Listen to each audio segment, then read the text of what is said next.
the definition of good parenting, good teaching, and good treatment is the same for all three: being responsive to the hand you've been dealt. Notice it doesn't say treat everybody exactly the same. That's not good parenting. That's not good teaching. That's not good treatment. Next full disclosure of the talk: I have two kids, ages 8 and 11 years old, both reasonably well behaved. You know what that makes me, don't you? Lucky. Really nothing more and nothing less. I'm lucky. I don't take a great deal of credit for the fact that my children are well behaved. I think people who have well behaved kids take too much credit for the fact that their kids are well behaved. Of course, the corollary to that is that parents of children who are not so well behaved get a lot more blame than they deserve for the fact that their children are not terribly well behaved.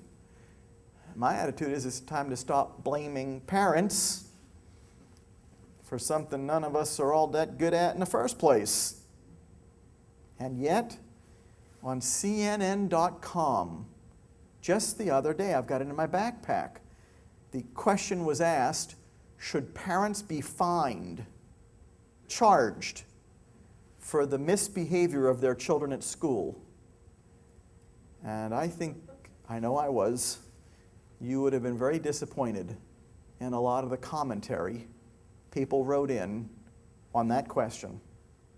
Things about how irresponsible parents are, how irresponsible they are. They're not there when their kid is acting up at school. The people at school are there when the kid is acting up at school. And of course, since it takes two to tango, why are we so busy blaming not only the kid, but also his parents for the things he's doing when he's with other adults? Fine them? My bet is that they're paying a pretty big price at home already. Why would we fine them?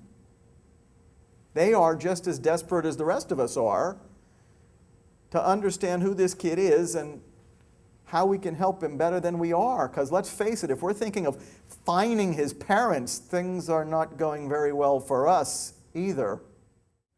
Why do I bring up my two kids, ages 8 and 11, who are reasonably well behaved? Just to let you know that I don't treat them exactly the same. In fact, I don't treat them the same at all. Why not? This is a rhetorical question. Because they're not exactly the same. If I was busy treating my two kids exactly the same, then neither of them would be getting what they need from me. And the reality is they both need completely different things from me. I have two kids who are completely different personalities. No, good parenting doesn't mean treating your kids exactly the same. It means being responsive to the hand you've been dealt. So does good treatment. If I needed help from a mental health professional and I walked into the mental health professional's office for the first time and the mental health professional looked at me and said, "Don't talk. You don't need to say a word." I give everybody the exact same treatment, irrespective of what they need from me. Good treatment? No. Good treatment means being responsive to the hand you've been dealt. Good teaching. Good teaching doesn't mean treating every kid exactly the same. Good teaching means figuring out what every kid in the classroom needs from you and making sure that they get it. Good teaching means making sure everybody gets what they need. Now I can't think of any place that is harder than in a school classroom. Harder primarily because there's a bunch of other kids in there, all of whom also have needs. In fact, being responsive in a school classroom means two things: being responsive to the needs of individuals while simultaneously being responsive to the needs of the larger group.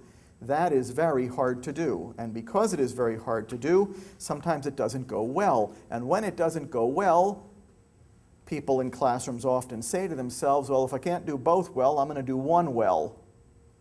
The research literature tells us that mental health clinicians are much more oriented toward individual outcomes, and that classroom teachers are much more oriented toward group outcomes.